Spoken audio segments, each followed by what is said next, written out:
Tonight, we drift back to a time before written memory, before human history truly begins, guided only by the oldest words ever pressed into clay.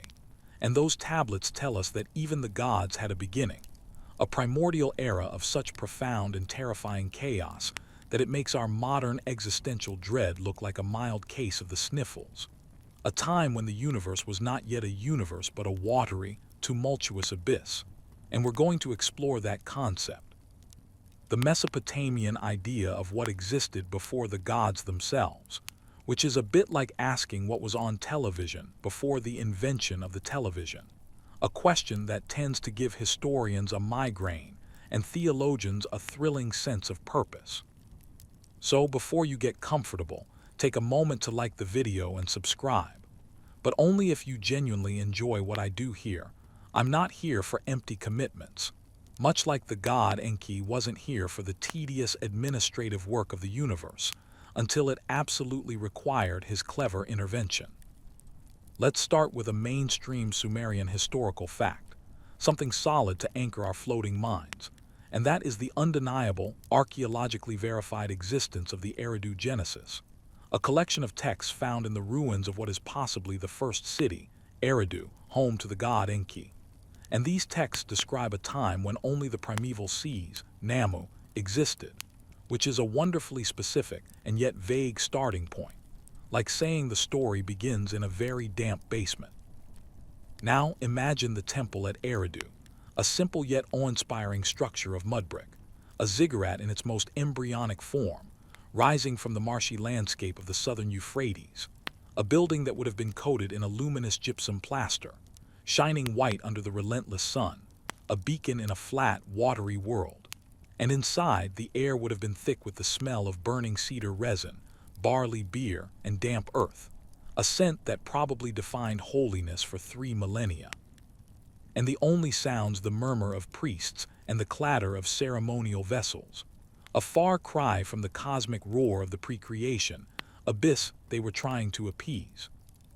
We have a quirky, fringe interpretation to consider, of course, because no bedtime history is complete without a dash of the delightfully unsubstantiated. And some alternative theorists, often after one too many cups of something strong, suggest that the Sumerian description of the primordial watery abyss, the Apsu and Tiamat, is actually a garbled cultural memory of the flooding of the Persian Gulf basin at the end of the last ice age. A real-world deluge that transformed paradise into a marine grave, which is a fun idea, though it does rather reduce the cosmic struggle of gods to a kind of divine property dispute over beachfront territory. A scholarly debate that quietly rages in university halls, far away from the smell of incense, is whether these creation texts, especially the later Babylonian Enuma Elish, represent a true theological belief in a time before divinity, or are instead a political metaphor for the ascendancy of the god Marduk and the city of Babylon, a debate as old as academia itself, and one that ensures tenure for some and exasperation for others. I must warn you, diving this deep into pre-existence, into the concept of a reality before order, before names, before purpose, can be existentially wobbling.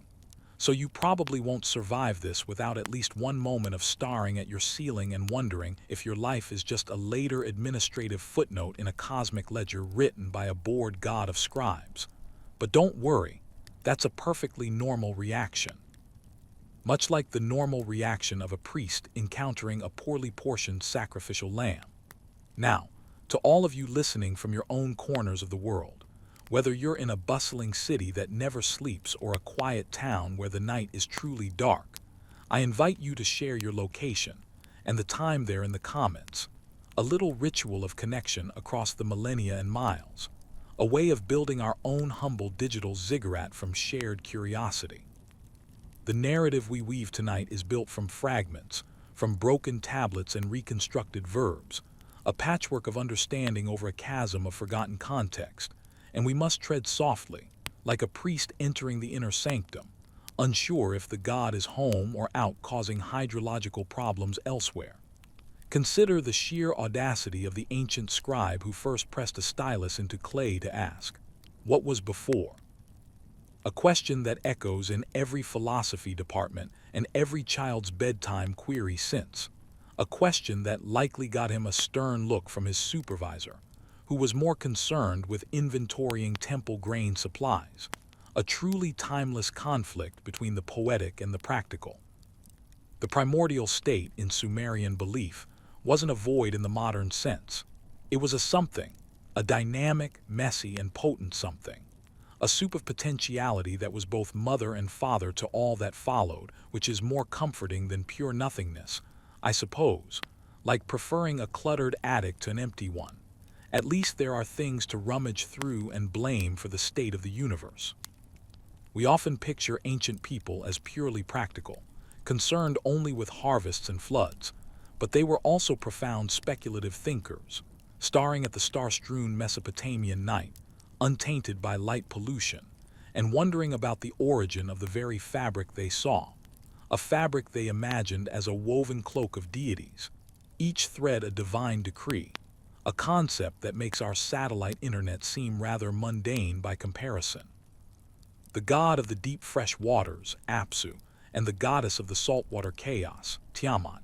are themselves born from this earlier, nameless mingling.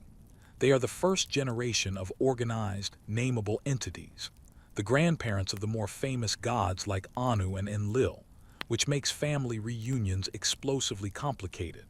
A fact not lost on the mythmakers who clearly enjoyed divine family drama.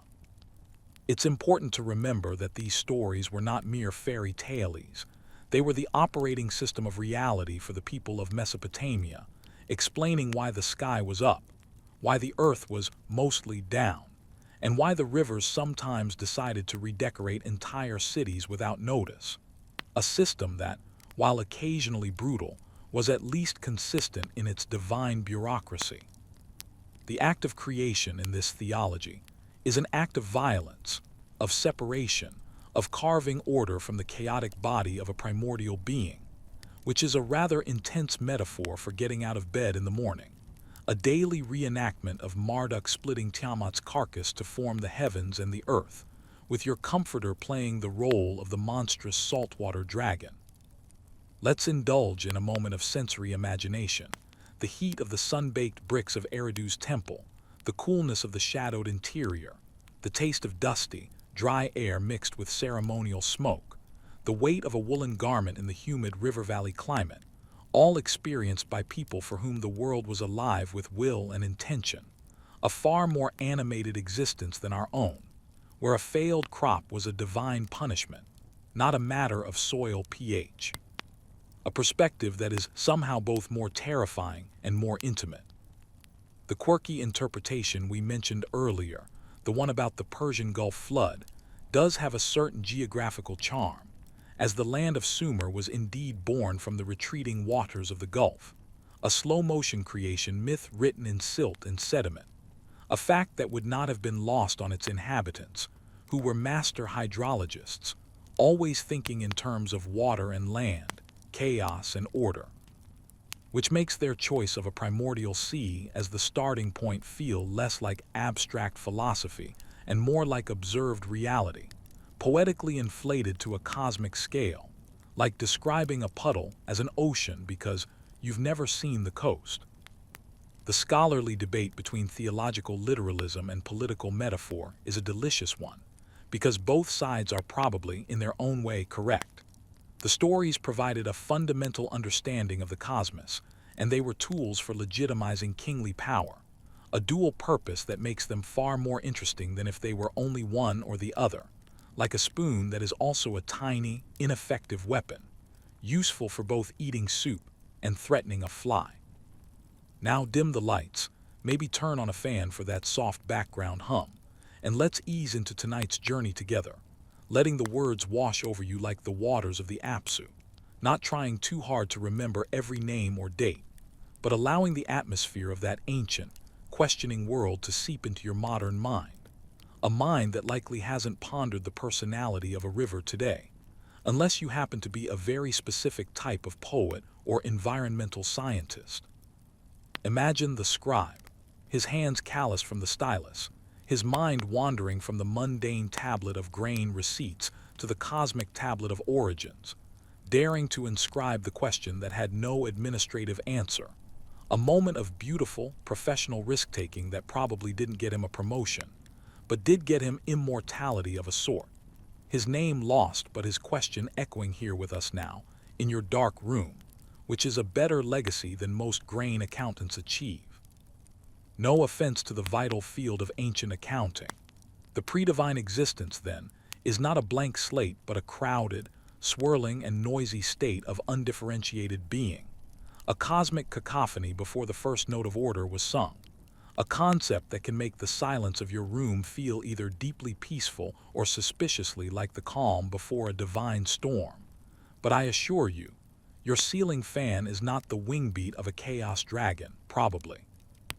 We'll explore this noisy silence in more detail as we go, but for now, just let the idea sit there, a paradox wrapped in a mystery, nestled in the mud of the Tigris-Euphrates plain, a paradox that gave birth to civilization itself. Because what is city building if not a relentless, stubborn act of imposing order on chaos, a human-scale echo of the divine project, albeit with more complaining about drainage ditches? So, as you settle into your pillow, think of yourself as a time-traveling anthropologist of the spirit, visiting not just a place, but a state of mind, the Sumerian mind, which saw agency in every cloud and intention in every flood, a perspective that is exhausting to maintain but wonderfully alive. And perhaps, as you drift closer to sleep, your own room will take on a hint of that animation, the whisper of the fan becoming the breath of Namu, the primordial sea, and the rustle of your sheets the stirring of the first divine thoughts in the deep, a comforting thought, unless you're afraid of the ocean, in which case, maybe just think of it as a very large metaphysical puddle. The journey from that formless deep to the intricate hierarchy of the Sumerian pantheon is a long one, filled with divine generations, conflicts, and assignments of portfolios, a celestial corporate ladder that starts with the board of directors being born from the office building itself, a confusing but efficient origin story. We've only just dipped our toes into the watery abyss, and already the concepts are swirling, but remember, the goal is not to solve the mystery, but to rest within its questions, to find a kind of peace in the acknowledgement that some things, even for the gods, had a beginning, and that before that beginning was not nothing, but a different kind of something, a thought that is simultaneously unsettling and deeply comforting, like realizing your family's weirdness has prehistoric roots. So let the mainstream fact of Eridu ground you, let the quirky flood theory amuse you, and let the scholarly debate lull you with its gentle, eternal back and forth, a tennis match of ideas played with very soft academic balls. And as you do, feel the weight of millennia settling not as a burden,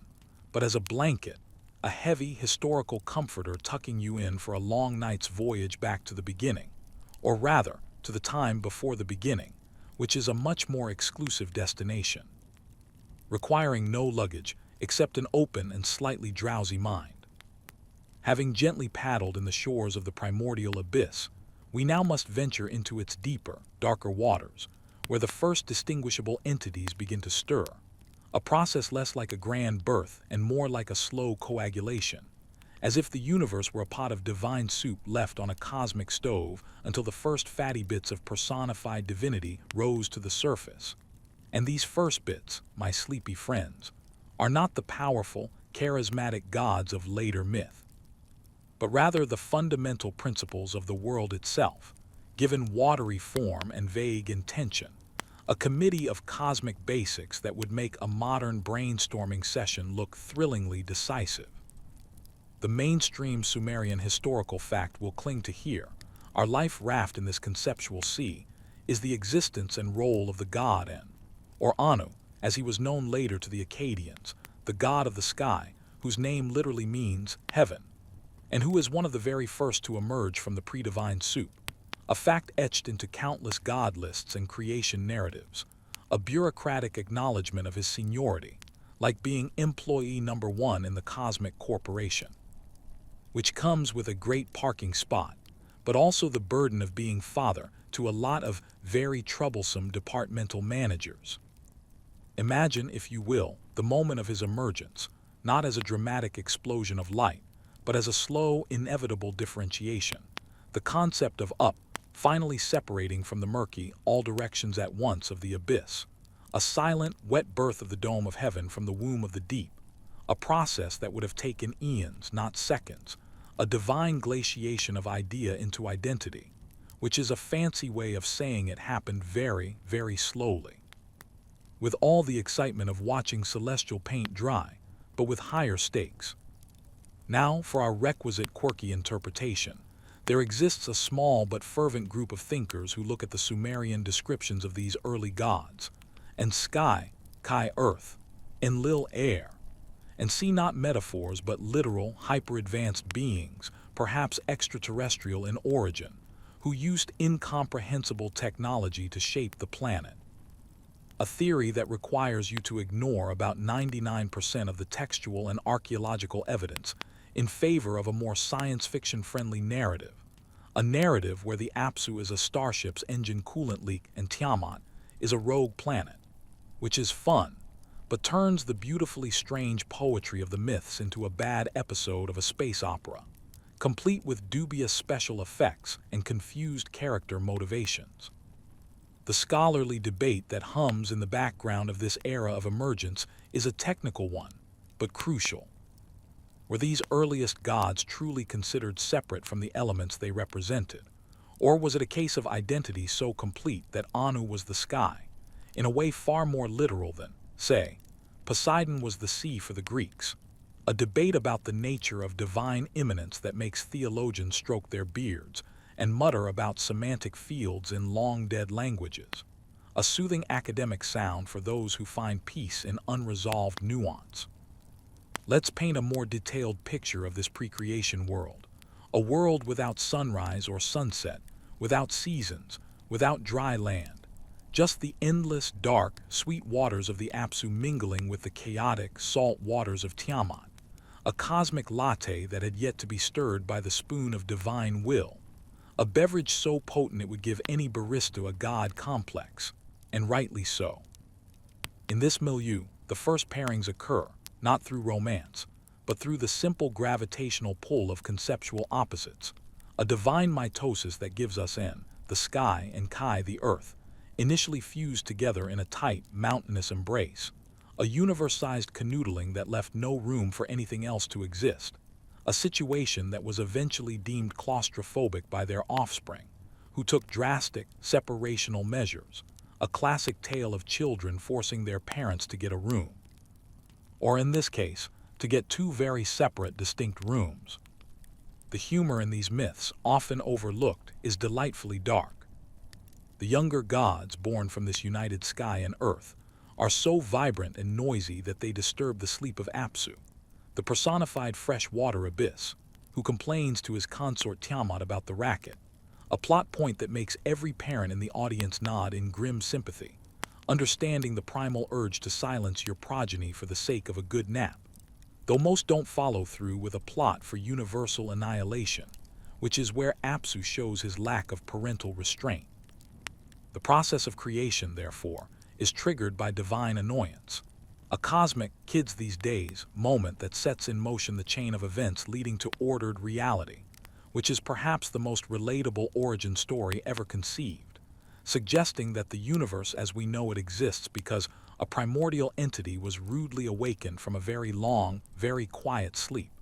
A motivation we can all understand on a deep, visceral level, especially if you've ever been woken by a garbage truck at dawn. Our old friend Enki, the clever god of wisdom and fresh water, plays a key role here, as he learns of Apsu's murderous plan to destroy the noisy younger gods, and he takes preemptive action, casting a spell of sleep upon Apsu himself, then dealing with him permanently, which is a twist of poetic justice so perfect it deserves a slow clap, the god of sleep being defeated by sleep. A narrative flourish that shows the ancient scribes had a sense of dramatic irony, a skill often lost in later bureaucratic reports. This act, This first decisive movement from chaos towards a maintained order establishes a theme that will echo through all Mesopotamian theology. Order is not a natural state. It is an imposed one, requiring constant vigilance, cleverness, and occasionally a preemptive strike against the forces of regression. A worldview born from living in a floodplain where nature was both provider and destroyer. A capricious landlord who could raise the rent in the form of water levels without a moment's notice. The quirky extraterrestrial theory, while dismissing the poetry, does accidentally highlight something interesting. The Sumerians perceived the foundational elements of their world, sky, earth, air, water, as active, willful agents, not passive stuff. A perspective that modern science, with its talk of forces, fields, and quantum potentials, might find less strange than we initially think, just dressed in different metaphorical clothing, one set in robes and crowns, the other in lab coats and equations, both trying to describe the animating pulse of reality. The scholarly immanence debate ties directly into this. If Anu is the sky, then his will is the weather, his mood is the clarity of the day or the terror of the storm. A direct correspondence that makes every atmospheric event a theological statement, a much more engaging way to experience a downpour than just lamenting your forgotten umbrella, turning a mundane inconvenience into a personal dialogue with the heavens, albeit a one-sided dialogue where the heavens mostly just dump water on you. We must not forget the female principles in this early mix, the goddesses like Namu, the primeval sea who is credited in some texts as the mother of all, and Tiamat, the saltwater chaos, who is both creator and antagonist, a complexity that gives the lie to any simple patriarchal reading of these myths. The feminine is there at the very beginning, as the source and the threatening return of the undifferentiated state, the womb and the tomb of the universe, a dual role that is powerful, terrifying, and deeply respectful in its own mythic way. Picture the world now, after Enki's intervention. Apsu is subdued, made into a literal subterranean aquifer, a placid foundation for the world, while Tiamat, initially grief-stricken then enraged, becomes the next great threat, birthing a host of monster gods to avenge her consort, a shift from domestic disturbance to full-scale cosmic war, a escalation familiar to anyone who has seen a minor argument spiral into a lawsuit over a hedge trimming, though again, with more dragons and less petty paperwork. This sets the stage for the rise of the champion, Marduk in the Babylonian version, who defeats Tiamat and uses her body to craft the heavens and the earth. But that's a story for a later, more action-oriented section. We are still in the quiet, slow genesis of the players who will make that drama possible, the birth of the board before the hostile takeover, a necessary corporate buildup. The atmosphere in this between time, after Apsu's defeat but before Tiamat's war, must have been one of tense anticipation among the younger gods, a divine Cold War where everyone is building their portfolios and powers, waiting for the other shoe to drop, or in this case, for the other dragon to rise from the deep, a period of divine anxiety that probably saw a spike in sacrificial offerings, just in case, the ancient equivalent of checking your insurance policy. Our mainstream fact about Anu's primacy is crucial here, because it establishes the pecking order. Even though Enki is clever and Enlil will become powerful, Anu retains a kind of distant, grandfatherly authority, the CEO who has semi-retired but whose signature is still needed on the big stuff, like declarations of cosmic war or the appointment of a universe king, a role that keeps him above the fray, watching from his sky office while the middle management does the messy work of actual governance, a divine dynamic that feels eerily familiar to anyone who has worked in a large organization. The quirky theory's appeal, beyond the flashy aliens, is that it tries to resolve the paradox of how these concepts become persons, by suggesting they were persons all along, just of a different species, a shortcut that bypasses the mystical leap of faith required by the immanentist view, a leap that the ancients seem to make without a second thought, comfortable with a world where a river could be a god and a god could be a river. a fluidity of identity that is difficult for our more categorical minds to grasp, trained as we are by dictionaries and taxonomy charts to put everything in its own box, a habit that would have baffled a Sumerian priest, for whom the box itself was probably also a minor god. The scholarly debate, then, is our modern attempt to build those boxes around a worldview that resisted them, a comical and noble effort to file the unfillable, to minutes the meeting of the cosmos, an effort that produces fascinating insights even as it inevitably fails to capture the lived, sensual reality of believing that the wind has a personality and the soil has a will. A reality you can almost feel if you listen to the night sounds outside your window and allow them to be more than just random noise, to be the whispers of the old, pre-divine chaos, still murmuring beneath the thin veneer of order, a spooky but thrilling thought. So as you lie there, consider your own breath, the in and out, the air that was, to the Sumerians, the very substance and spirit of the god Enlil, the great mountain wind, the executor of divine decrees, and with each breath, you are inhaling not just oxygen and nitrogen, but the ghost of a divine principle, a notion that can make your nightly meditation either profoundly peaceful or mildly alarming, depending on your relationship with authority figures, even atmospheric ones.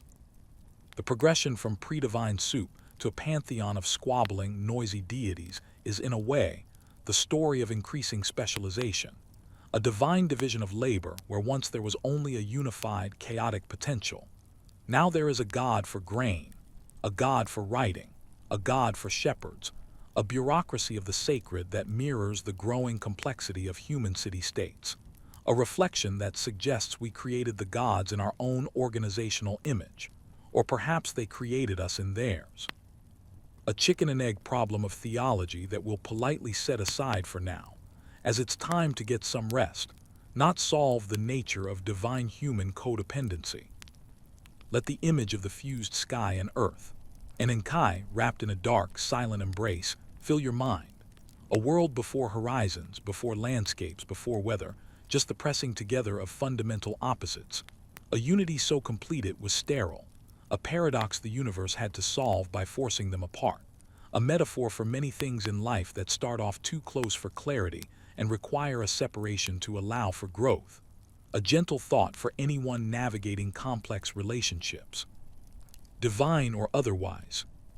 The noise of the younger gods that so annoyed Apsu is, in essence, the noise of creation itself, the buzz of differentiated beings interacting, competing, loving, and arguing, the sound of a universe waking up and deciding to do things, a cacophony that is infinitely preferable to the eternal, silent hum of undifferentiated chaos, a point we should remember on days when the modern world feels too loud and complicated, because that noise is the sound of a cosmic project ongoing, the messy, glorious process of maintaining order against the silent pull of the abyss, a project in which we are all, willingly or not, junior associates. So as you drift further from wakefulness, let the concepts of this section, the emerging gods, the parental annoyance, the clever intervention, the tense anticipation, swirl together like the waters they came from. Don't try to put them in chronological order or make a family tree. Just feel the narrative flow, a slow river of myth carrying you back in time. And remember, the fact that we can even have this conversation,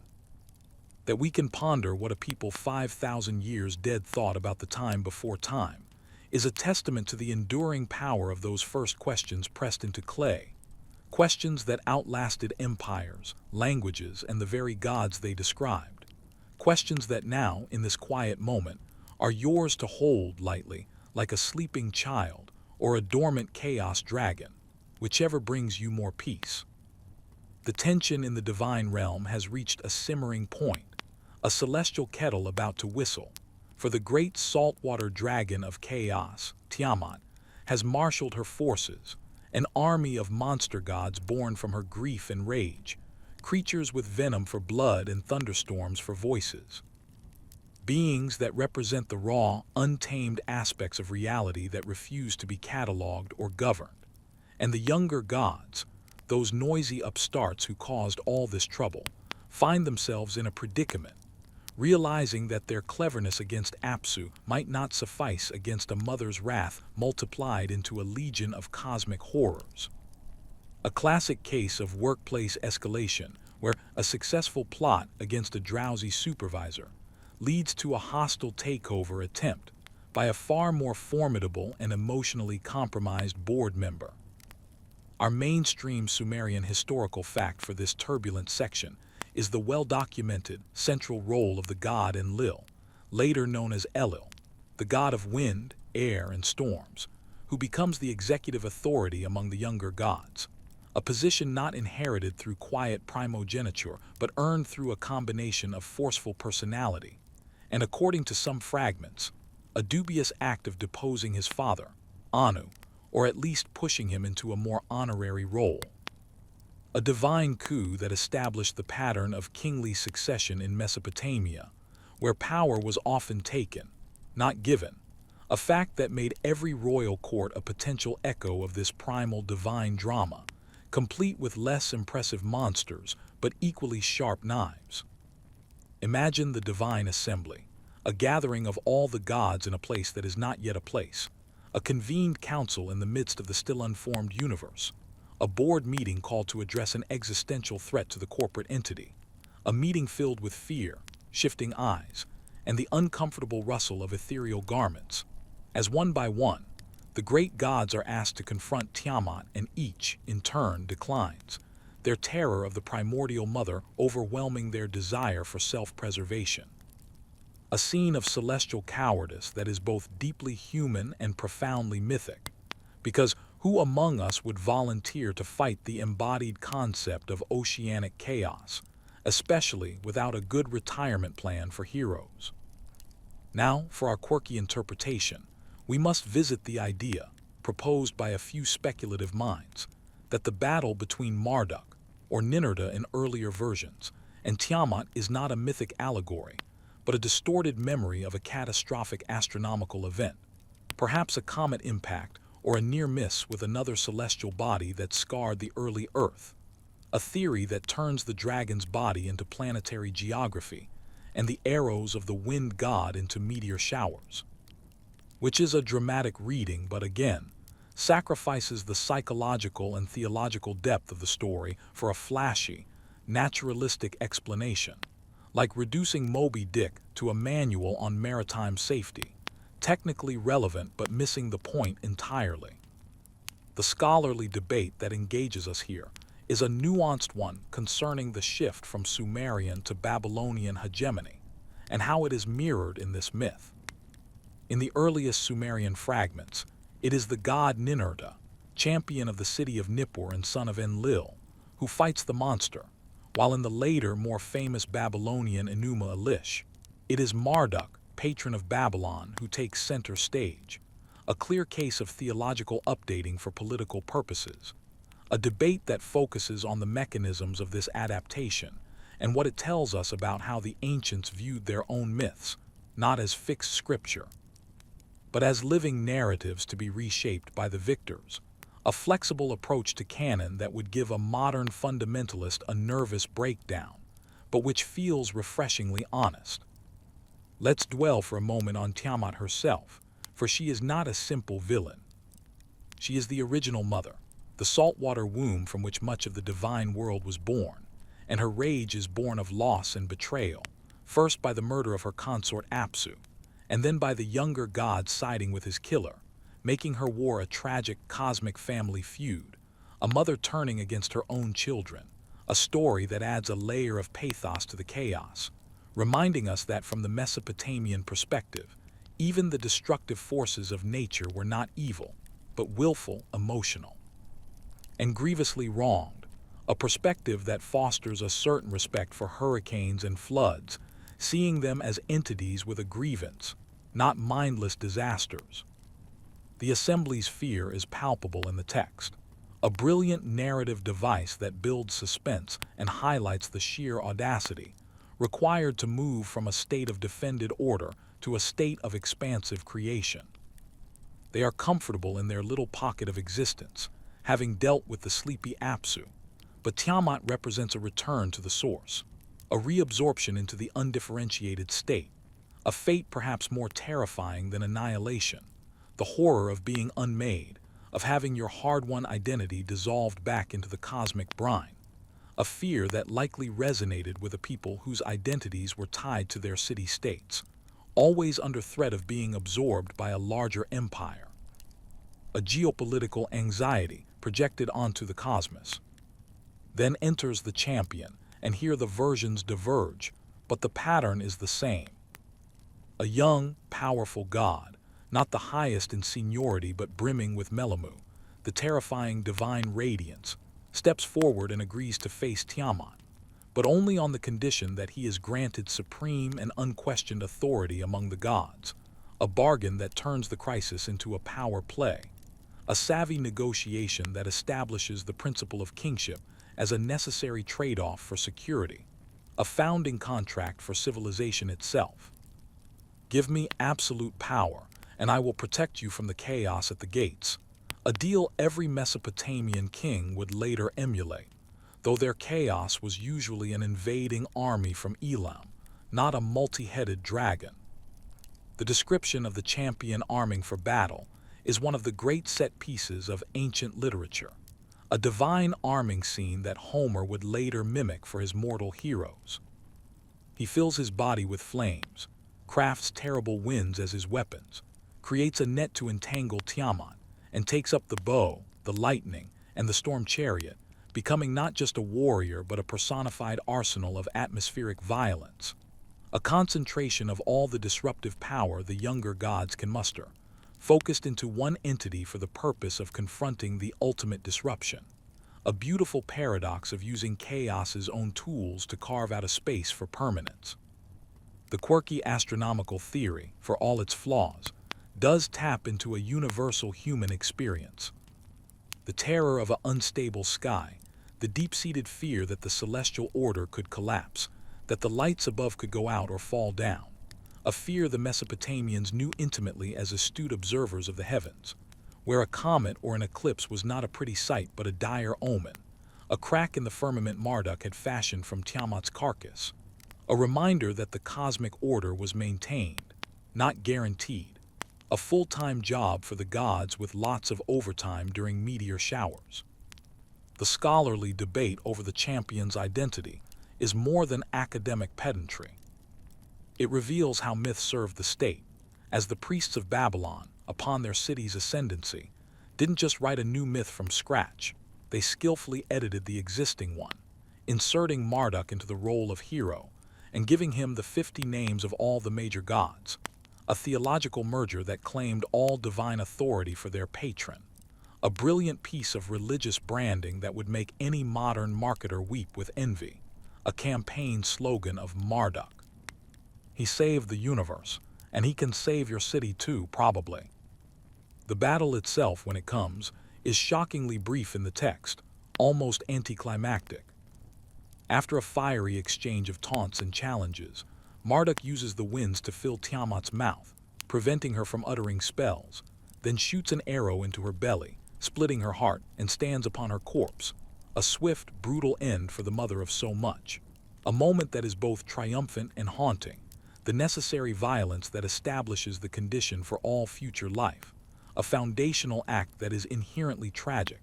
a note often struck in creation myths, where life springs from a death, where order is built upon a grave, a sobering thought for a civilization that literally built its cities upon the layered graves of previous generations, a tangible echo of the myth. Then comes the true act of creation, the slicing of Tiamat's body, a divine dissection with cosmic consequences.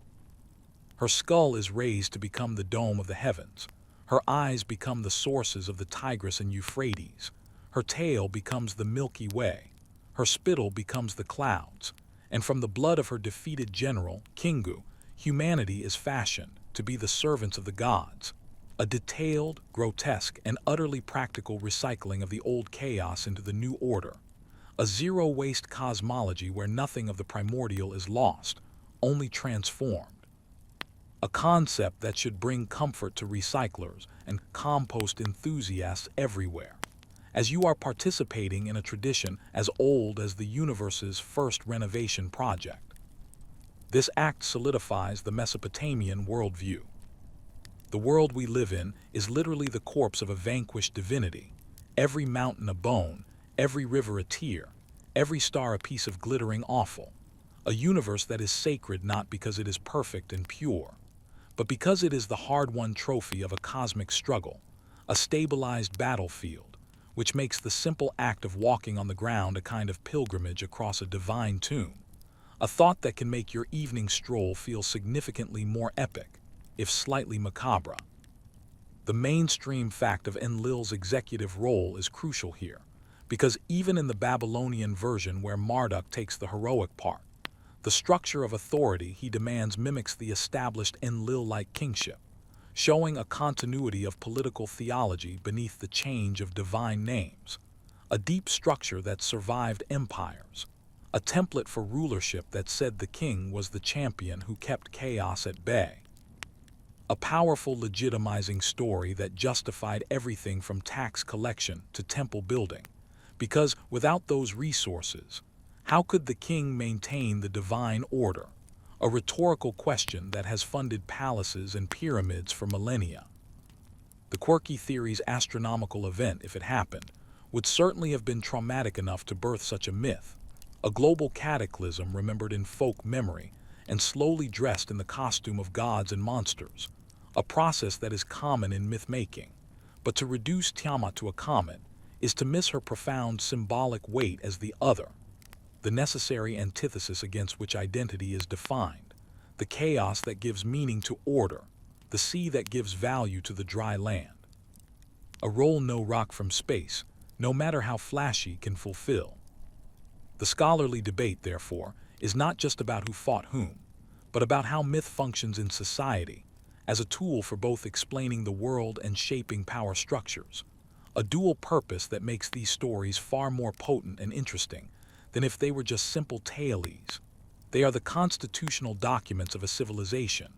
written in the language of metaphor and stored in the library of the collective imagination, a library we are browsing right now, in the dark. As you lie there, perhaps you can feel the weight of this mythic logic settling around you. Your bed is built upon ground that is, in this ancient poetic sense, the flesh of a dragon. The ceiling above you is the inside of her skull. The faint sound of traffic or wind is the echo of the winds Marduk used to silence her. And you, yourself, are fashioned from the blood of a rebel god, designed for service but capable of wonder, a being with a divine, if menial, origin story, which is more than most job descriptions offer. The creation of humanity from divine blood, specifically for labor, establishes the human condition in Mesopotamian thought. We are born to work for the gods, to maintain their temples, feed them with sacrifices, and keep the world running so they can focus on higher-level management, a somewhat grim purpose that is nonetheless filled with dignity, as it ties human existence directly to the maintenance of cosmic order, making every farmer, scribe, and basket weaver a soldier in the ongoing war against chaos, a thought that can make even the most mundane task feel significant. Like you're holding back the abyss one stacked brick or one written receipt at a time, a heroic endeavor if ever there was one. So let the drama of this cosmic battle wash over you, not as a violent spectacle, but as a necessary, tragic, and creative act, the original separation that allowed for multiplicity, for individuality, for history itself to begin. And as you feel yourself drifting, imagine the slow, grand movements of that first anatomy lesson, the raising of the sky, the laying out of the rivers, the positioning of the stars, a divine craftsmanship that resulted in the stage upon which all of human history, including this very moment of you listening, would eventually play out, a stage set with the bones of a dragon, lit by the jewels of her hide, a theater of unparalleled grandeur. And tonight, you have the best seat in the house, horizontal and under blankets. The victory of the champion god doesn't end the story. It merely begins the administrative phase. With Tiamat's body organized into a functioning universe, the gods then assign domains. They set the calendars, They establish the rituals. They build their cities in the image of the cosmic order. And they create the great me, the divine decrees that govern all aspects of reality, from love to brickmaking, a process of cosmic institution building that is the divine equivalent of writing a corporate policy handbook after a successful merger. Less thrilling than the battle, but essential for long-term stability, a phase we are all still living within, following decrees we barely understand, like why paperwork must exist or why meetings could have been emails. This is the world the Sumerians inherited, a world crafted from conflict, ordered by contract, and maintained by labor, a world that was fundamentally fragile, always in danger of slipping back into the watery chaos if the rituals were neglected or the gods grew displeased, a worldview of profound responsibility and constant, low-grade anxiety, which explains a lot about the volume of their religious observance. They were not taking any chances with the dragon's lingering spirit. A caution we might emulate by checking our smoke alarm batteries, a modern, mundane ritual against a smaller-scale chaos. So, as the images of the battle and the creative dissection fade into the background of your mind, hold onto the central idea that the universe in this ancient vision is a made thing, a crafted artifact born from a necessary, violent act of separation, and that our existence within it is part of a vast, ongoing project of maintenance, a project that grants meaning even to the smallest act of care,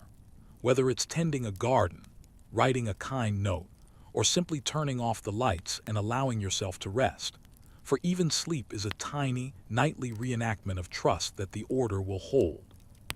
that the dragon will stay dead, and that the dome of the sky, fashioned from a monster's skull, will still be there when you open your eyes. With the cosmic dragon vanquished and her body repurposed into the comfortable, if bony, infrastructure of our reality, we arrive at what might be considered the first day of work for the universe, a morning after of divine activity where the gods, having secured their positions through violent means, now face the tedious and overwhelming task of running the thing they've created. A predicament familiar to anyone who has ever eagerly started an ambitious project, only to realize they now have to actually manage it in perpetuity. And it is in this moment of divine, administrative panic that the most mainstream Sumerian historical fact of our night emerges. The creation of humanity, specifically as recorded in the myth Atrahasis, which tells us humans were fashioned from clay mixed with the blood of the slain rebel god Kingu, created for the explicit purpose of doing the work the lesser gods found too burdensome. A divine labor solution that establishes the employer-employee relationship between gods and people for all time. A relationship with terrible benefits but surprisingly good job security, given that your soul is on the line. Picture the scene. The great gods are sitting in their newly partitioned cosmos, Anu in his sky office, Enlil in his windswept command center, Enki in his watery underground workshop, and they are already buried under a mountain of cosmic upkeep, the irrigation of the heavens, the maintenance of the celestial paths, the regulation of tides in the Apsu, tasks that are beneath their dignity and frankly a bit boring, and the lesser Ijigi gods who were initially assigned this toil are on the brink of a full-scale strike.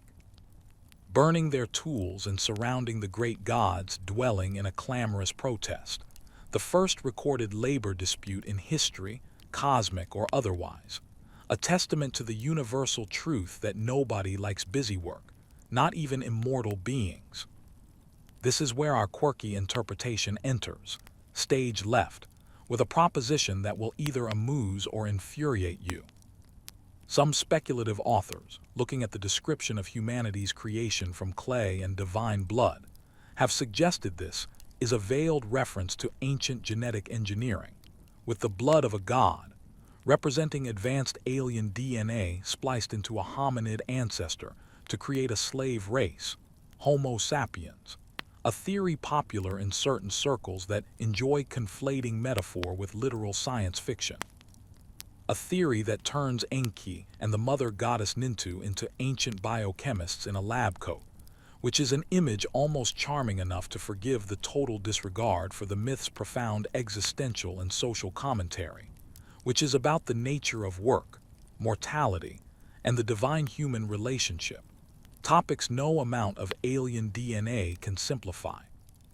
The scholarly debate that surrounds the Atrahasis epic is a rich one, focusing on its tone and purpose. Unlike the grand, political Enuma Elish, Atrahasis is seen by many as a more philosophical, even subversive text, one that highlights the flaws in the divine order, the capriciousness of the gods, and the inherent instability of a universe built on exploited labor. A debate about whether the myth is ultimately a justification for human suffering or a critique of the gods who designed it. A debate that ensures the text remains vibrantly alive in academic discourse. A clay tablet that continues to provoke argument millennia after its writer's hands turn to dust. Let's delve into the creation process itself, a delightful, messy bit of divine craft.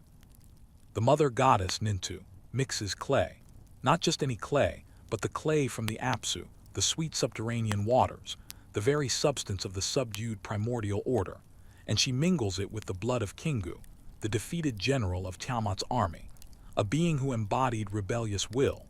so that humanity inherits both the substance of ordered reality and the restless, sometimes defiant spirit of chaos, a brilliant recipe that explains our dual nature as both builders and destroyers,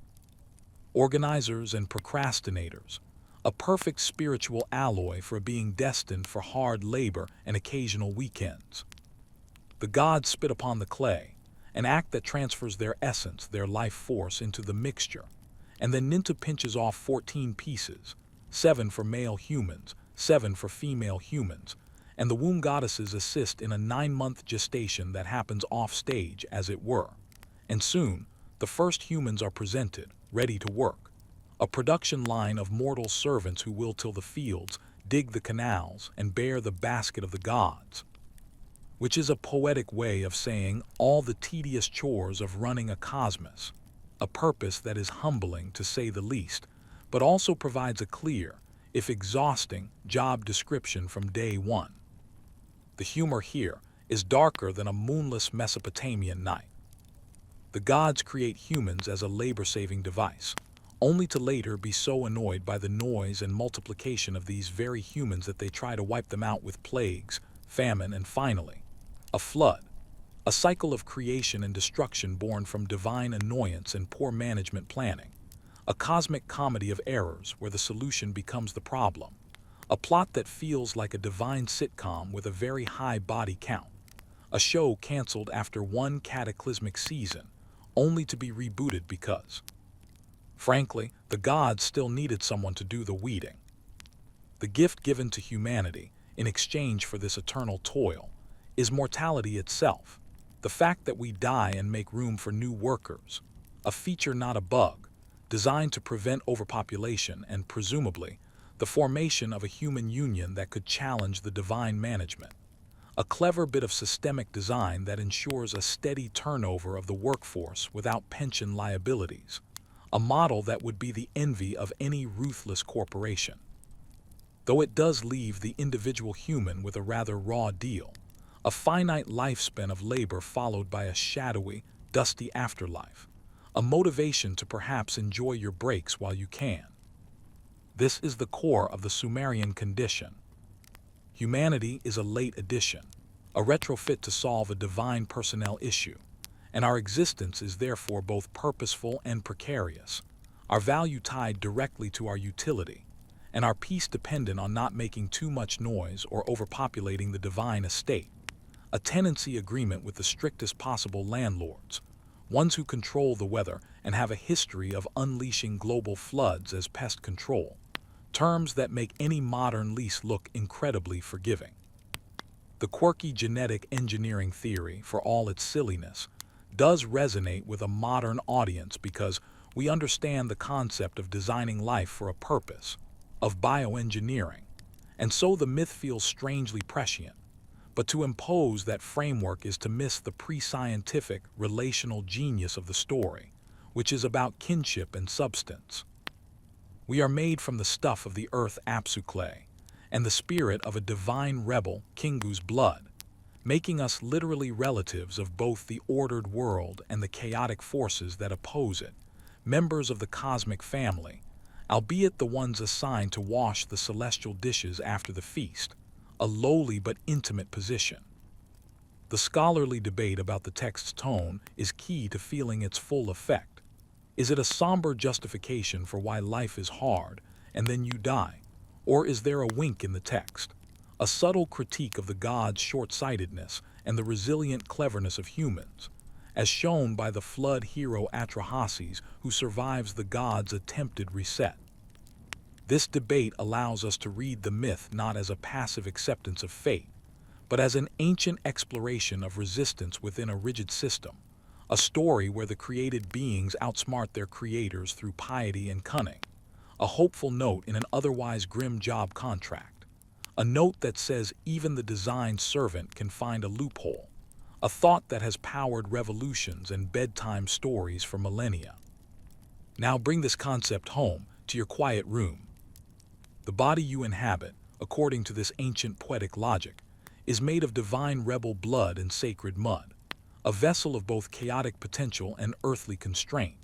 a being designed for toil but capable of wondering why it toils, a paradox that is the source of all art, philosophy, and late-night anxiety.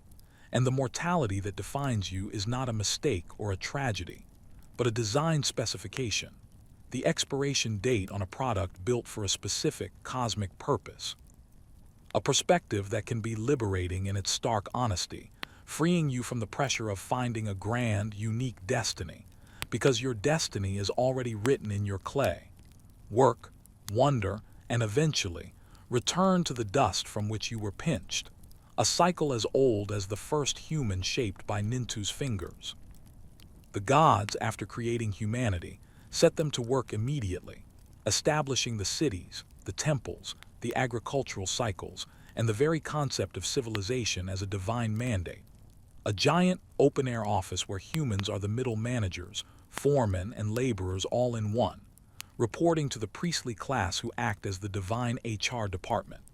A system that persisted for thousands of years with remarkable stability, because when your boss is a god who can withhold rain, you tend to show up on time and keep your complaints to a whisper, or at least direct them to a terracotta figurine meant to absorb your grievances, the ancient equivalent of a complaint box that you then bury in the backyard, a satisfying ritual. The noise that eventually irritates the god Enlil in the Atrahasis story is not just sound. It is the buzz of human industry, community, and life, the very things they were created to produce. Another divine paradox, like getting a dog and then being angry it barks, a commentary on the irrationality of power, or perhaps on the fact that even gods can suffer from sensory overload and make poor, genocidal decisions as a result. A warning to all managers to invest in good soundproofing before resorting to layoffs of biblical proportions. The flood story that forms the climax of Atrahasis and is borrowed later for Gilgamesh, and the Bible is thus, in its original context, not a punishment for sin,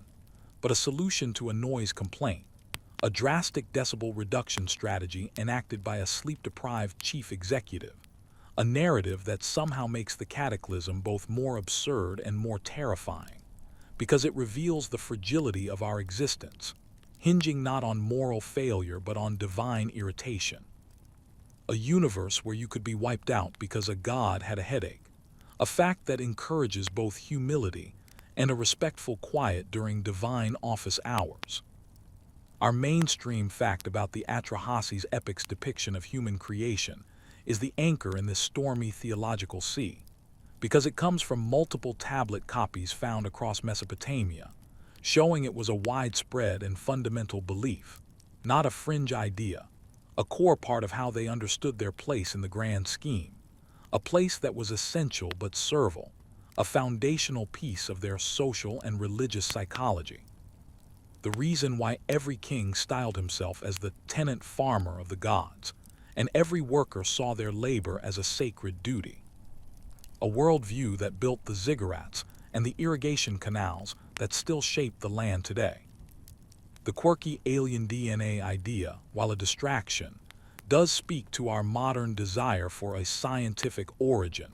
a clean, technological explanation for our existence, but the myth offers something richer. A relational origin. We are kin to the gods, however distantly, through the blood in our mix, and kin to the earth through the clay, a belonging that is complex and hierarchical, but a belonging nonetheless, a story that roots us in the very fabric of the world and the conflicts that shaped it, a more satisfying, if more demanding, inheritance than a sterile lab experiment conducted by unknown extraterrestrials. The scholarly debate, then, enriches the texture of the myth, allowing us to hear multiple voices in the ancient text. The voice of priestly authority justifying the social order, the voice of the worker murmuring about the unfairness of the burden, and the voice of the sage observing the tragicomic cycles of divine folly and human resilience, a chorus of perspectives that makes this 4,000-year-old story feel immediately relevant, as we still grapple with questions of labor, purpose, and the often irrational nature of the powers that be, whether they sit in boardrooms or, in the ancient view, on celestial mountains. So, as you feel the weight of your body on the mattress, think of it as that pinch of mixed clay and spirit, resting temporarily from the labors of the day, a day that might have felt mundane but which, in the grand, ancient scheme, is part of the eternal work of maintaining cosmic order, a contribution to the project that began when the gods first handed the basket to humanity. And as you breathe, remember that the air is Enlil's domain, the domain of the god who both gives life and occasionally tries to snuff it out over a noise complaint.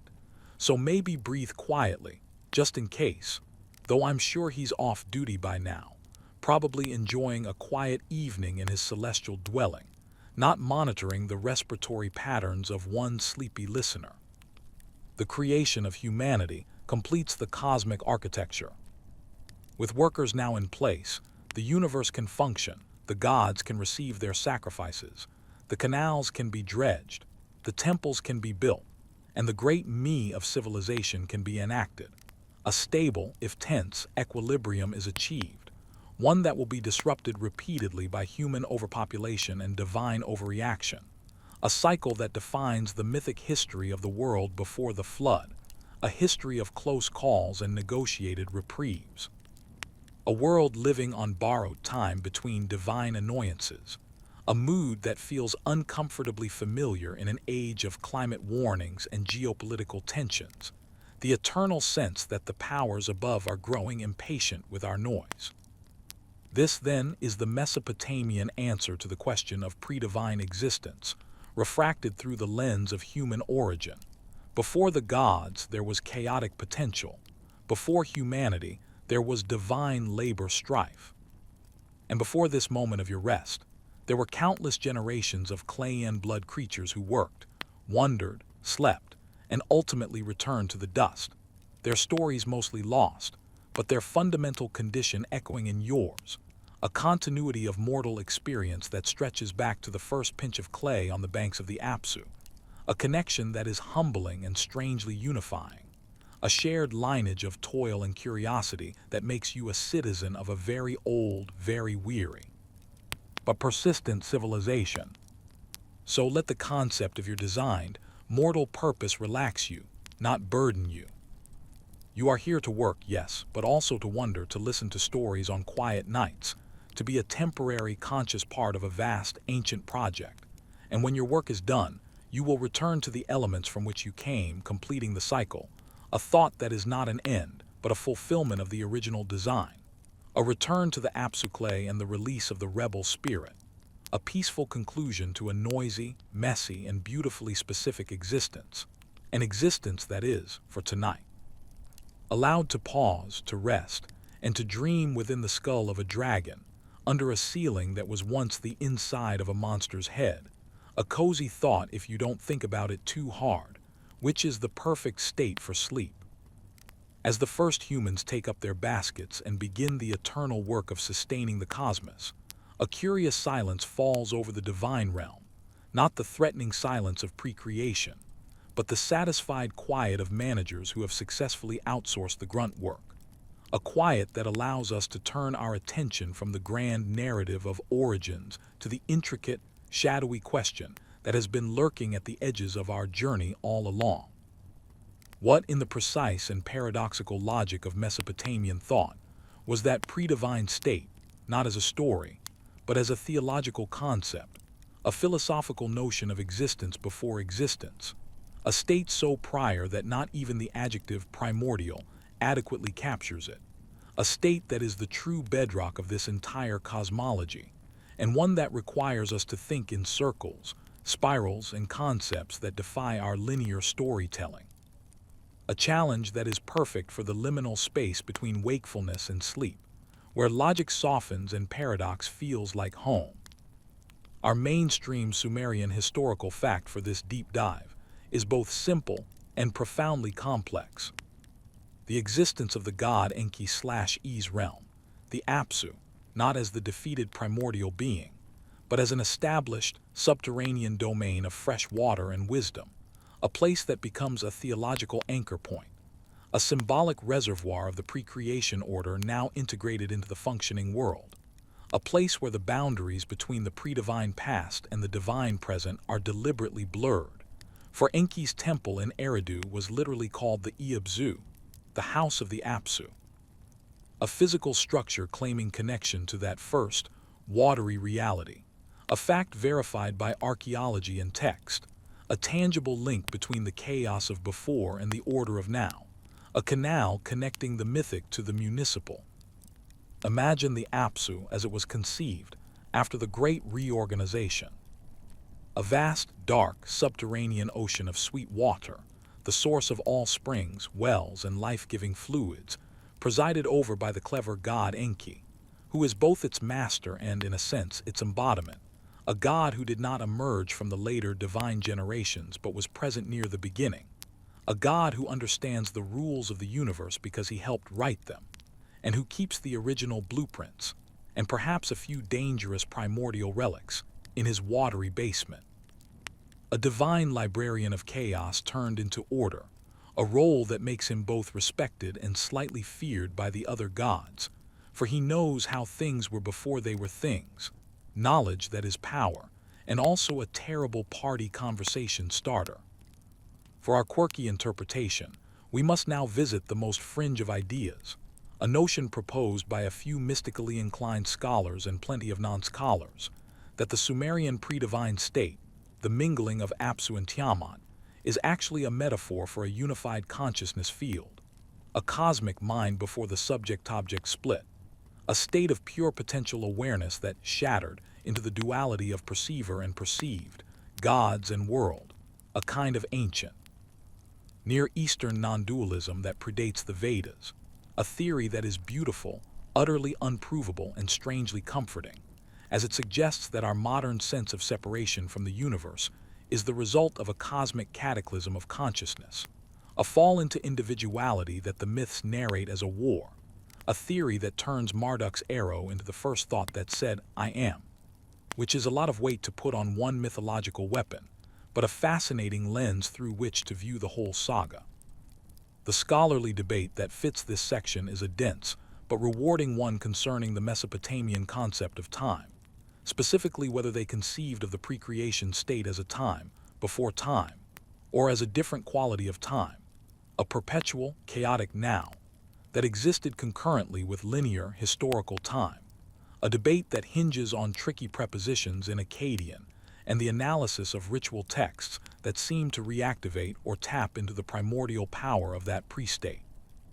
A debate that suggests for the Mesopotamians the past wasn't entirely past. It was a layer beneath the present, like the Apsu under the earth, always there, always accessible through correct ritual, a concept that makes their world feel dynamically layered, like a theological parfait, with the creamy order on top and the crunchy, chaotic base still providing structure and flavor. Let's try to define the indefinable, using their own poetic tools. The pre-divine state is not nothing. It is a something characterized by the absence of names, boundaries, functions, and destinies, a realm where the waters above and below are not yet separated because there is no above or below, a realm of pure, undifferentiated substance and potential, a cosmic egg without a shell, a soup before the ingredients have been identified, a state that is both peaceful in its unity and terrifying in its lack of reference points. A state that the gods themselves emerged from and therefore can never fully understand or return to. A birthplace that becomes a haunting memory of a lost wholeness. A memory that might explain why they are so obsessed with order, lists, and assigned responsibilities, as a frantic bulwark against the attractive pull of that unified, nameless deep. This state is often personified as the pair Apsu and Tiamat,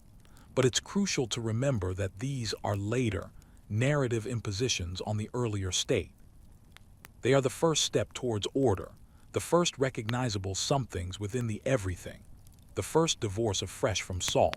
of quiet depth from tumultuous surface, a divorce that creates the tension that drives the entire cosmic plot, a tension between the desire for restful, silent unity Apsu's desire,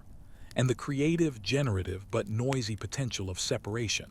the younger gods born from the mingling, a tension that is never fully resolved, only managed. A cosmic management problem that is the engine of all myth, and by extension, all history. Enki's domain, the Iabzu, becomes the institutional memory of this state,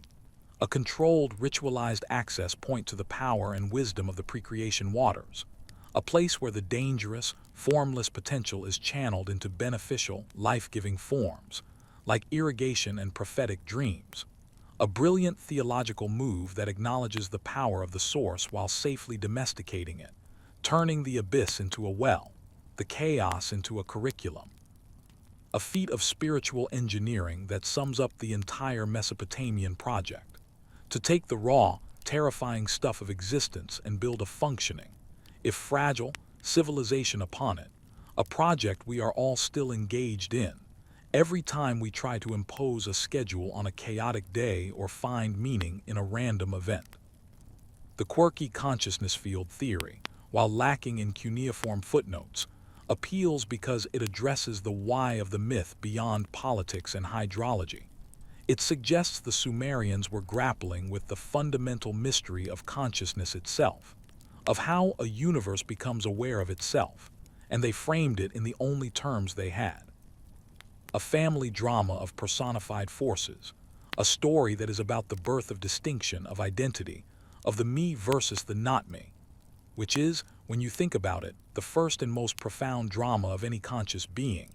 a drama we each reenact as infants and perhaps revisit in dreams, making the myth not about outer space, but inner space, a map of the psyche written in stars and saltwater, a map that feels familiar in the blurry realm of near sleep.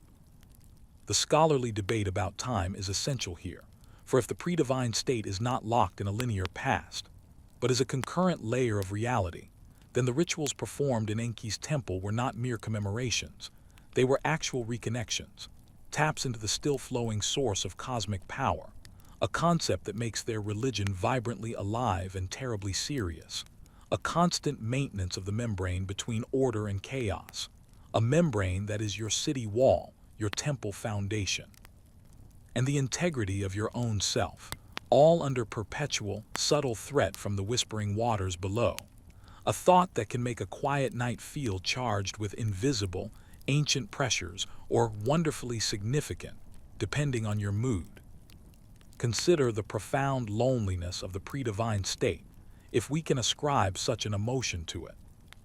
There were no others, no relationships, no conversations, no conflicts, just the mute, eternal mingling of waters, a unity so complete it was unaware of itself, a state that the gods, once born, could never truly remember or imagine, though they might yearn for its peace when the noise of their celestial bureaucracy becomes too much, a yearning that might explain Enki's fondness for his quiet Apsu abode, away from the drama of the upper world gods. A divine introvert sanctuary built from the very material of pre-social existence, a place where he could just be, without having to manage anything except the fundamental aquifers of reality, a low-stress job for a high-level deity. This leads us to a delicious paradox at the heart of Mesopotamian theology. The very act of creation, of separating and nomming and ordering, is what introduces suffering, conflict, labor, and death into the universe. And yet, that creation is also what allows for meaning, for love, for heroism, for temples, for music, for stories told in the dark to help others sleep. A trade-off that the myths neither celebrate nor condemn, but simply present as the way things are, a tragicomic acceptance of a flawed dynamic and beautiful universe born from a necessary violence, a stance that feels incredibly mature and unsentimental, a worldview that looks into the abyss, acknowledges its appeal, and then gets back to work digging irrigation ditches, because the crops won't water themselves and the gods still need their supper. The mainstream fact of Enki's Eabzu temple is our lifeline here, a concrete example of how this abstract priest-state was integrated into daily life. A priest serving in that temple wasn't just honoring a god, he was maintaining a vital pressure valve on the cosmos, ensuring that the sweet, life-giving aspect of the primordial remained accessible, and that the chaotic, salty aspect remained safely defeated and distant. A full-time job with cosmic benefits but terrible humidity. A role that required immense ritual purity and knowledge, because you don't send an intern to manage the interface between being and non-being. You send a career professional with a good pension plan and a strong sense of ritual protocol. The quirky consciousness theory, in its own way, honors the sophistication of the myth by refusing to reduce it to mere politics or nature worship, insisting that it has something to say about the nature of mind, which is a bold claim for 4,000-year-old stories, but one that resonates in the silent theater of your own mind right now, as you hover between states of awareness, perhaps feeling a hint of that undifferentiated peace, the pre-sleep unity where thoughts blur and the boundaries of self soften. A nightly, personal return to the Apsu, a mini-ritual of reintegration before the dawn, recreates you as a separated, named entity with tasks to do, a beautiful symmetry between the cosmic and the circadian. The scholarly time debate, meanwhile, gives us permission to experience these stories not as dead history, but as living architecture. The predivine state is not a once upon a time. It is the foundation your house is built on, the psychological and spiritual substrate that still supports your ordered reality, and the myths are the stories we tell to remind ourselves of that substrate, to honor it, to fear it, and to negotiate with it, a function that stories still perform today, whether they are about gods or gravity, about chaos dragons or the mysterious laws of quantum mechanics. All attempts to name the unnameable layer beneath our feet and above our heads. So, as you lie there, feeling the pull of sleep, imagine that you are sinking not just into your mattress, but into a personal Apsu, a layer of your own consciousness that exists before the ordered narrative of your daily identity, a quiet, watery realm where the distinctions of your life, your name, your job, your worries, begin to dissolve back into the potential from which they were formed each morning, a safe, nightly dissolution that is not an annihilation, but a necessary reset. A return to the source to drink from the sweet waters of pre-being, so that you can be again tomorrow. A cycle as natural as the retreat of the floodwaters that once, mythically, covered the whole world, revealing the fertile land anew each time. The predivine existence, then, in the final Sumerian analysis, is both the enemy and the source, the threat and the womb, the silence they fled and the peace they secretly miss. A paradox that they lived with comfortably, because life in a river floodplain teaches you that the water that drowns you is the same water that makes the barley grow, that the chaotic flood is part of the cycle that brings order and life, a holistic acceptance of contradiction that is the mark of a profound cosmology. One that didn't need to solve the paradox, but could build a civilization within its tension, a civilization whose echoes we are hearing now, in the form of words meant to lull you to sleep by discussing the time before time, a wonderfully human thing to do. This brings our speculative journey full circle, From the first question pressed into clay to the last thought before dreams, from the noisy gods disturbing the silent abyss to you, a quiet listener, perhaps disturbing the silent night with the faint sound of this narrative, a participant in the eternal human project of making noise, making meaning, and then seeking the silence from which it all came, a project that will continue as long as there are humans to work, gods to worship, or stories to tell in the dark, a project that, for tonight, you are allowed to clock out from, to lay down your basket, and to let the primordial, personal Apsu of sleep rise up and reclaim you, just for a few hours, in a daily, gentle victory of the pre-creation state over the ordered world, a victory that is not a defeat, but a necessary restoration, a cosmic coffee break for the soul. So let the concepts of this section, the layered time, the consciousness field, the temple as interface, the paradox of the source, all melt together, losing their edges, becoming like the mingled waters of the very beginning, a conceptual soup for your mind to float in. And as you float, know that you are experiencing, in a small way, what the entire cosmology points toward. A state of restful, undifferentiated unity, not as an eternal fate, but as a nightly gift, a temporary return to the house of the Apsu before the dawn calls you back to the world of names, tasks, and the beautiful, noisy struggle of maintaining order against the ever-present, ever-necessary pull of the deep. And so we arrive at the quiet shore of our journey, the gentle eddy where the flowing narrative of cosmic beginnings must finally still, not because the story ends, for it never does, but because even the gods rested after their labors, and so too must we, the distant listeners to their ancient, echoing drama, a drama that has carried us from the formless deep, through the birth pangs of divinity, the thunder of cosmic war, the meticulous crafting of a world from a monster's corpse, the fraught creation of humanity from blood and clay, and into the profound stillness of contemplating what it all meant before it meant anything at all, a cyclical voyage that now brings us back to our own quiet room, our own modern night, which is, in its own humble way, a tiny, personal universe governed by its own laws of gravity and comfort, a universe where the only chaos dragon might be a tangled blanket, and the only primordial abyss is the deep well of sleep you are about to plunge into. A well that is, poetically speaking, your personal Apsu, sacred, subterranean, and sweet. Our final mainstream Sumerian historical fact is a poignant one, a testament to the enduring human need to connect with these concepts. The practice of the sacred marriage, or hieros gamos, an annual ritual performed in many Mesopotamian cities, most famously between the king, representing the god Dumuzi, and a high priestess, representing the goddess Inanna, a ritual intended to ensure fertility, prosperity, and the renewal of the cosmic order, a ritual that was a direct, dramatic reenactment of the creative forces that first brought life and structure to the world. A tangible linking of human action to divine precedent, a fact that grounds all our lofty speculation in the mud and music of real, lived religion, where theology was danced, sung, and consummated, not just pondered in the dark, though pondering in the dark has its own venerable tradition, as you are currently demonstrating.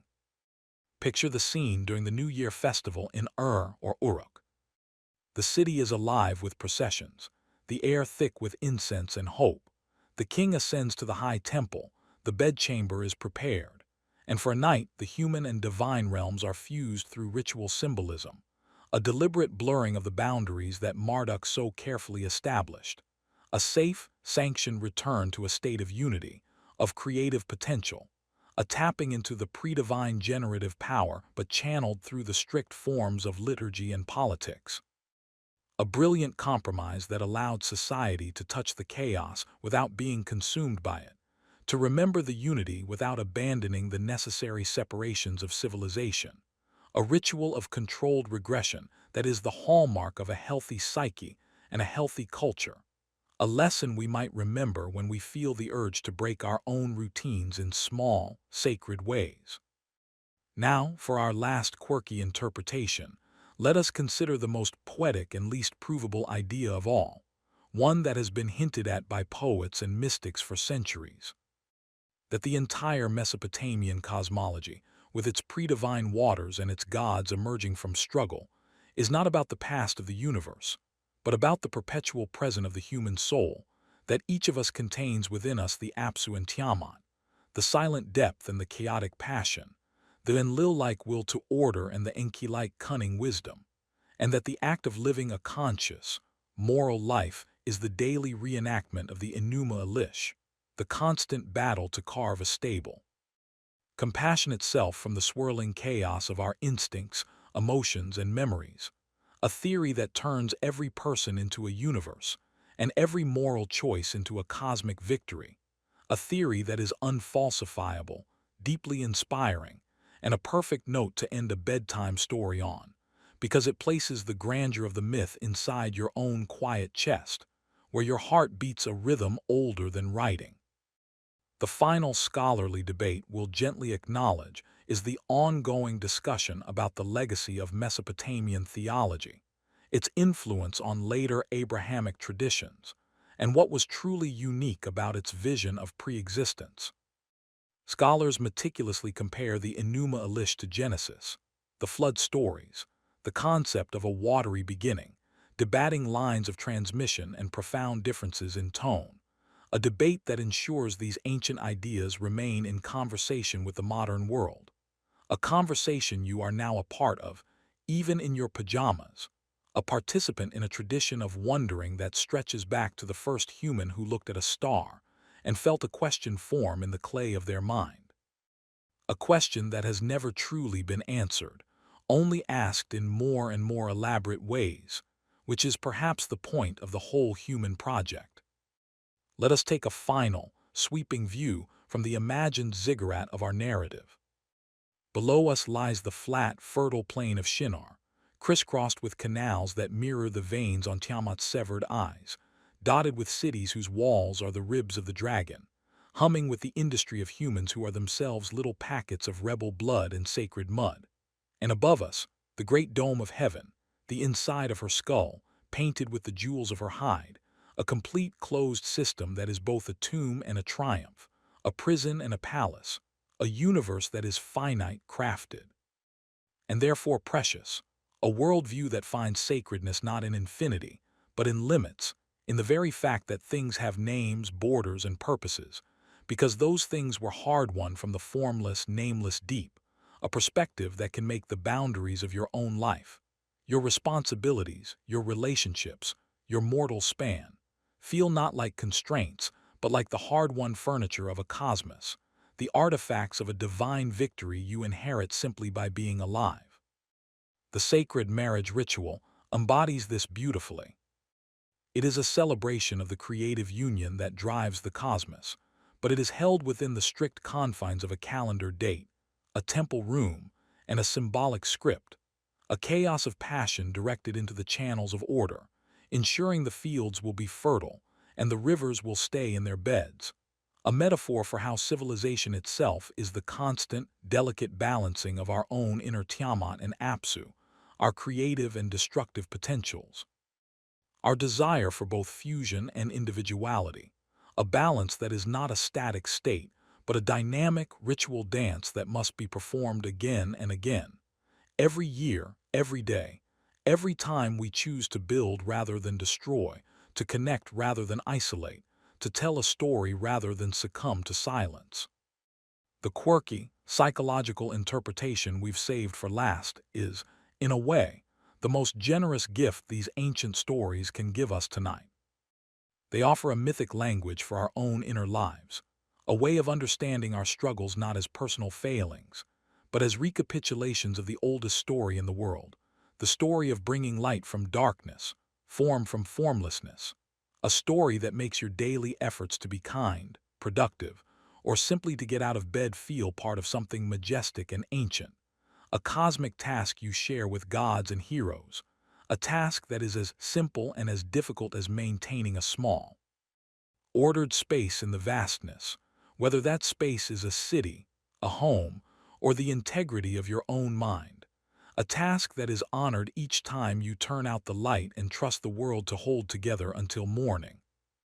The scholarly debate about legacy is important because it reminds us that these ideas are not dead relics. They are the undercurrent of our own cultural river, the apsu beneath the foundations of Western thought, the source of metaphors we still use without thinking, the notion of a flood of emotion, the chaos of a messy room, the firmament of our understanding. These are all inheritances from this ancient River Valley worldview, a worldview that saw the universe as a spoken, willed thing, a legal document drafted in the blood of a rebel and signed with the seal of a king god. A document we are all still reading, even when we think we've moved on to newer, shinier operating systems. So, as you feel the tug of sleep becoming irresistible, let go of the specifics. Let the names, Anu, Enlil, Enki, Tiamat, Marduk, fade back into the syllabic mist from which they came. Let the dates and tablet numbers dissolve. Let the scholarly debates and quirky theories blend into a pleasant hum, and hold on to only the sensation, the atmosphere of the journey. The damp, salty breath of the beginning, the dry, sun-baked heat of the first bricks, the cool darkness of the subterranean apsu, the starry expanse of the dragon-hide sky, and the feeling of being a tiny, purposeful part of a very, very old and ongoing project. A project that includes you in this moment of listening and wondering. A project that values your rest as much as your labor, because even the cosmos needs to take a breath now and then. The sacred marriage ritual is over. The king descends from the temple, the city sleeps, and in the silence the order is renewed for another year. The canals will flow, the crops will grow, and the great me of civilization will persist. And in your own version of that ritual, you have prepared for sleep. You have descended into your bed, and in the silence of your room, your own personal order is being renewed for another day. Your own firmament of self being gently repaired and restored in the workshop of dreams, a process that is both utterly ordinary and, in the light of this ancient cosmology, profoundly sacred. A daily hieros gamos between your waking consciousness and the deep, creative unconscious, a marriage that gives birth to your tomorrow. The pre-divine existence, that ultimate mystery we set out to explore, remains, as it must, a mystery, but it is no longer a blank or a void. It is a presence, a quality, a layer of reality that the Mesopotamians sensed beneath their feet and above their heads, a layer they respected, feared, and courted through ritual and story, a layer that you can sense too in the moment before sleep claims you, in the silence between thoughts, in the feeling of being a self that is also part of a vast, unknowable whole, a feeling that is the true legacy of those first scribes in Eridu, who dared to ask, what was before? And answered with a poetry that has outlived their world. Now let your breathing become the gentle wind of Enlil, stirring the curtains of your room. Let your heartbeat become the slow, steady pulse of the apsu deep beneath the foundations of your house. Let your closing eyes be the drawing of the veil across the sanctuary, ending the day's rituals. And know that as you cross the threshold into sleep, you are not escaping the world of order. You are diving into the source from which it is continually reborn, a safe, sweet, and temporary return to the waters of Namu, from which you will emerge again at dawn, a little piece of recreated chaos ready to take up the basket of the gods once more, refreshed and perhaps carrying a fragment of a dream that feels as old as time, a dream of water and stars, of dragons and clay, of a question asked in a language of fire and mud, a question that has now gently carried you to the very edge of waking, and over into the quiet where stories end and dreams begin. End of script. Sweet dreams.